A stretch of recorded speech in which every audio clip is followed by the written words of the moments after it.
طالبانو دفاع وزیر مولوي محمد یعقوب مجاهد وایي د امریکا لوی هدف دا و چې د جمهوریت دولت تر سقوط وروسته په افغانستان کې کورنۍ جګړه رامنځته کړي. احمد مسعود او جنرال سمیع سادات سره لاس هم یو کړي، خو طالبان یې مخنیوی وکړ. نوموړی وایي طالبانو د ځانګړو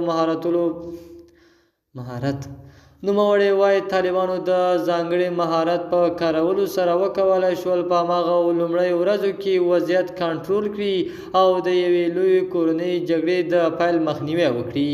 موږ ډېره هڅه وکړه داسې حالات را نشي چې امریکا ووځي او افغانان په یوې کورنۍ جګړې کې ښکېل شي، او دا د امریکا او د افغانستان د دښمنانو تر ټولو لوی هدف و.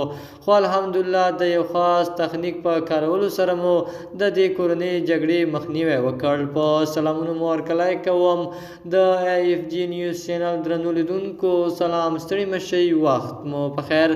پام راګرځوم د دې ساعت مهم خبر ته، په سر کې یادونه کوم ملګرو که مو چینل نوي سبسکرایب کړی د مهمو خبرونو لپاره در سره AFG نیوز چینل په درنښت سره سبسکرایب کړئ.